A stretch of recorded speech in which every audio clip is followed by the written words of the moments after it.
Notebook IAS आपकी सफलता है हमारा मिशन। हेलो दोस्तों, स्वागत है आपका आपके पसंदीदा यूट्यूब प्लेटफॉर्म नोट्सबुक आईएएस पे। दोस्तों, आज हम लोग बात करेंगे मणिपुर के बारे में, जो कि पूर्वोत्तर भारत का एक राज्य है। जैसे आपको पता होगा कि पहले एक पॉलिसी चलती थी, लुक जो है ईस्ट पॉलिसी, वो चलती थी। अब जो है पॉलिसी चल रही है एक्ट ईस्ट पॉलिसी। तो उसमें जो हमारा पूर्वोत्तर भारत जुड़ा हुआ है, जो चिकन नेक कॉरिडोर है, उसमें अगर देखेंगे अभी कुछ समय पहले से, या ऐसा एक भारत का राज्य है जिसमें हिंसात्मक कुछ चीजें वह उग्र लेने लगी, जिसके कारण वहां पे राष्ट्रपति शासन भी लगाया गया है। तो अभी वहां पे राष्ट्रपति शासन लगा ही है ना। और राष्ट्रपति शासन क्या होता है, यह आप पढ़े होंगे, संविधान का जो अनुच्छेद 356 होता है उसके अंतर्गत पढ़ाया जाता है। तो उस मुद्दे पे मैं बात अभी नहीं करने वाला हूँ। क्यों? क्योंकि वह चीजें हम लोग पॉलिटी में, कॉन्स्टिट्यूशन में ऑलरेडी जो है कवर किए हुए हैं। तो हम लोग बात करेंगे किससे। तो यहाँ पे मणिपुर में दो जनजातियां रहती हैं, एक कुकी एक मैती। यहाँ इन दोनों के बीच में बहुत पहले से ही आप देख सकते हैं कि क्या हो रहा है, कॉन्फ्लिक्ट हो रहा है। और स्टेटस के लिए, एससी के जो स्टेटस है उसके लिए हो रहा है। तो लड़ाइयाँ इतना हिंसात्मक जो है रूप ले ली, जिसके कारण वहां पे राष्ट्रपति शासन भी लगाना पड़ा। और राष्ट्रपति शासन लगाने के बाद, यानी जो कुकी मैती जो विद्रोह हुआ था, हिंसा हुआ था मणिपुर में, जो हिंसात्मक चीजें हुई थी, उसके बाद पहली बार प्रधानमंत्री का जो है दौरा वहां पे हुआ है। कहाँ पे? मणिपुर में। और इस दौरान उन्होंने जो है वहाँ के जो पीड़ित लोग हैं उनसे मुलाकात भी किया। साथ ही साथ अगर आप देखेंगे तो वहाँ पे बहुत सारी विकास योजनाओं का जो है आधारशिला भी प्रधानमंत्री के द्वारा वहाँ पे रखी गई थी।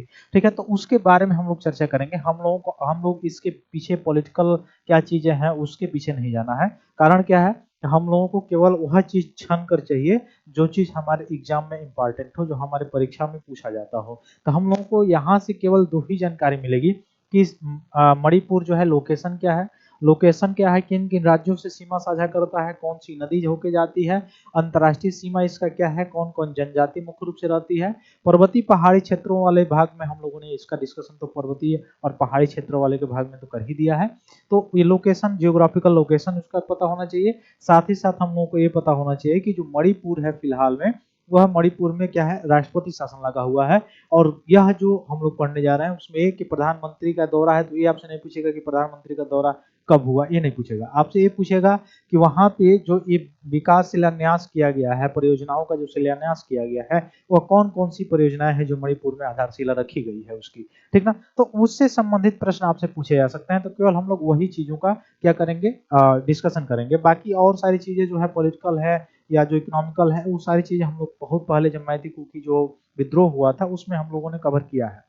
तो क्या दो मेजर गवर्नमेंट डिसीजन लिए गए हैं उसके बारे में देखेंगे, कौन कौन सी परियोजनाएं हैं मणिपुर के संदर्भ में जो लिए गए हैं। अब मणिपुर के संदर्भ में एक चीज तो आपको आने ही आनी चाहिए। वह क्या चीजें हैं? वह ये है कि जो मणिपुर है आपका, यह कौन सा यह मुख्य रूप से पूर्वोत्तर राज्य है। यानी पूर्व में जो पूर्वोत्तर भारत है उसका एक राज्य है ना।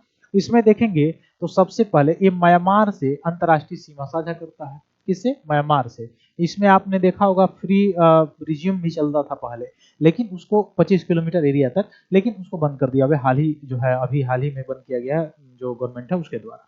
ठीक है, तो इसमें आप देखेंगे कि पूर्वोत्तर भारत में जो सीमा लगाता है उसमें सबसे ऊपर आप देखेंगे कौन सा होगा, अरुणाचल प्रदेश होगा। अरुणाचल प्रदेश के बाद से आपको देखने को मिलेगा नागालैंड। नागालैंड के बाद से आपको देखने को मिलेगा मणिपुर, और मणिपुर के बाद से आपको देखने को मिलेगा मिजोरम। ये चारों के चारों जो पूर्वोत्तर स्टेट हैं, पूर्वोत्तर राज्य हैं, ये सीमा साझा करते हैं आपके म्यांमार से। और म्यांमार में तख्ता पलट हो चुका है बहुत पहले ही, आपने देखा। और यह दृश्य तो अब बढ़ते ही चले जा रहे हैं, चाहे म्यांमार हो, चाहे श्रीलंका हो, या बांग्लादेश हो, या इवन बहुत ही अपने पास करीब में जो वसा हुआ जो क्षेत्र है हिमालय की गोदी में, जिस राष्ट्र का नाम है नेपाल, वहां पर भी आप लोगों ने यह समस्याएं देखा है ना। तो यहाँ से आपको यह क्वेश्चन पूछा जा सकता है जो शेड्यूल मुख्य रूप से है उत्तर से दक्षिण में, कि कौन कौन राज्य म्यांमार से सीमा साझा करते हैं। तो ये तो एक जो है मुख्य रूप से क्वेश्चन हो गया। फिर एक नदी के बारे में आप थोड़ा सा याद रखिएगा। एक नदी है बराक नदी, है ना।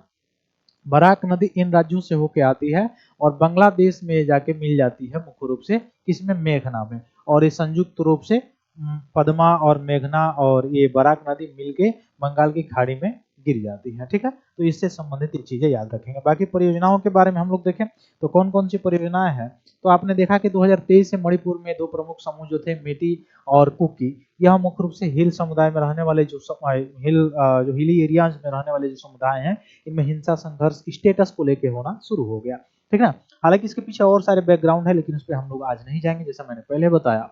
तो ये तनाव किसके लिए हुआ था, आरक्षण मुख्य रूप से इसका मुद्दा हुआ था, जिसमें बहुत सारे लोगों के जाने जो है वो गई थी, बहुत विध्वंसक रूप पकड़ लिया था। राज्य सरकार में आरोप लगे कि मेथी समर्थक गुटों का अधिक बढ़ावा मिल रहा है, ये सारी चीजें होती रही, जिसके चलते वहां पे राष्ट्रपति शासन लगाया गया अंततः। उसके बाद से इतने सारी चीजें होने के बाद आज मतलब अभी कुछ समय पहले, एक दो दिन पहले प्रधानमंत्री मोदी वहां जाते हैं, मणिपुर का दौरा करते हैं, उसके बाद से उनके द्वारा कुछ जो है निर्णय लिए जाते हैं। वो कौन कौन से निर्णय हैं उसके बारे में थोड़ा सा हम लोग पढ़ेंगे, यहाँ से हमारी परीक्षाओं में प्रश्न पूछे जाते हैं।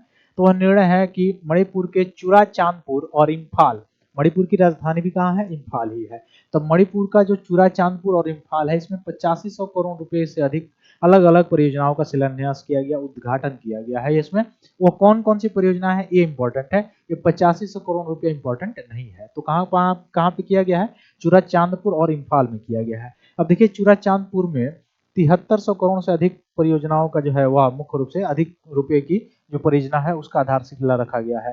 फिर मणिपुर शहरी जो है सड़क हो गया, जल निकासी हो गया, इसके लिए किया गया है, सारी चीजें परियोजनाओं का शुभारंभ किया गया है। राष्ट्रीय राजमार्ग जो परियोजना है उसका जो मुख्य रूप से क्या किया गया, 2500 करोड़ रुपए से अधिक लागत से 5 राष्ट्रीय राजमार्ग परियोजना जो है यहाँ पे मणिपुर में आपको देखने को मिलेगा, शुरू किया गया है। फिर मतलब इसका परियोजना का क्या किया गया, उद्घाटन किया गया, शिलान्यास किया गया। ठीक है, मणिपुर इन्फोटेक डेवलपमेंट माइंड परियोजना याद रखिएगा, तो माइंड परियोजना यानी मणिपुर इन्फोटेक डेवलपमेंट, जिसमें 550 करोड़ रुपए जो है इस परियोजना में लगने हैं, वह इम्फाल के आईटी इंफ्रास्ट्रक्चर के विकास के लिए यह शुरू किए गए हैं, सृजन किए गए हैं। फिर वर्किंग वुमेन हॉस्टल जो है, वहां में देखेंगे 9 स्थानों पर कामकाजी जो महिलाएं हैं उनके लिए छात्रावास की भी यहाँ पे शुरुआत की गई है। सुपर स्पेशलिटी और सुनिश्चित स्पेशलिटी स्वास्थ्य सेवा के लिए यहाँ पे स्वास्थ्य सुविधाओं का प्रावधान करने के लिए शुरू किया गया है। स्कूलों का सुदृढ़ीकरण किया गया है, 16 जिलों में 120 हाई स्कूल और हायर सेकेंडरी स्कूलों का उन्नयन किया गया है।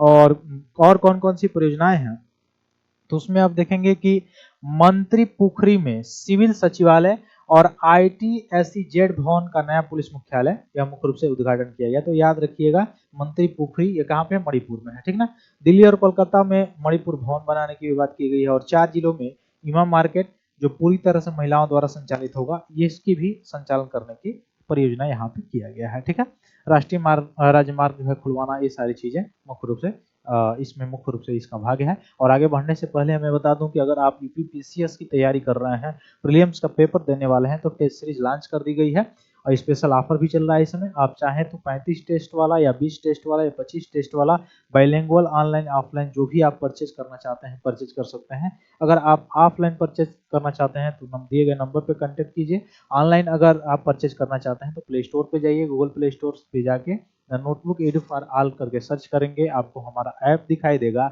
और इसको डाउनलोड करके इंस्टॉल करके आप अपने नंबर से रजिस्टर करेंगे तो आपको सारे कोर्सेज जो है सभी के सभी टेस्ट सीरीज आपको देखने को मिल जाएंगे। आपको जो भी टेस्ट सीरीज परचेज करना होगा आसानी से आप परचेज कर सकते हैं और टेस्ट लगा सकते हैं। ठीक है, तो ये सारी चीजें हैं, ये तो मैंने बताया है। घाटी में ये सारी शांति स्थापित करने के लिए बहुत चीजें जो है ये शुरू की गई।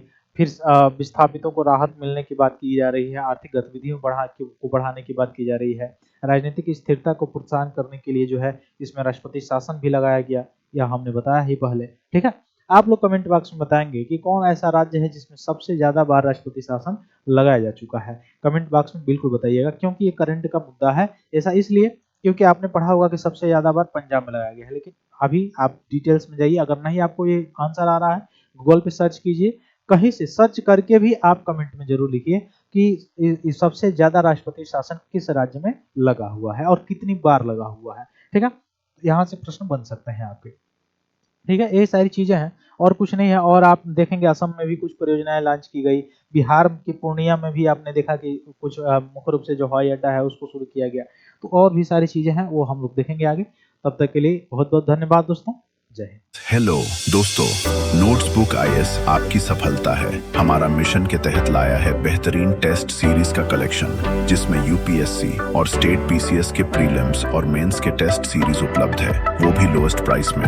तो आप आज ही अपनी सफलता की दिशा में आगे बढ़ने के लिए हमारे टेस्ट सीरीज सेंटर दिल्ली के मुखर्जी नगर और प्रयागराज के सिविल लाइंस के सेंटर पर जाकर टेस्ट सीरीज परचेज कर सकते हैं। आप अगर ऑनलाइन टेस्ट देना चाहते हैं तो आप डिस्क्रिप्शन में दिए गए लिंक द्वारा आप हमारे ऐप को प्ले स्टोर के माध्यम से डाउनलोड कर ऑनलाइन टेस्ट सीरीज परचेज करें और अपनी तैयारी को और मजबूत बनाएं। अन्य जानकारी के लिए आप दिए गए नंबर पर कॉल भी कर सकते हैं।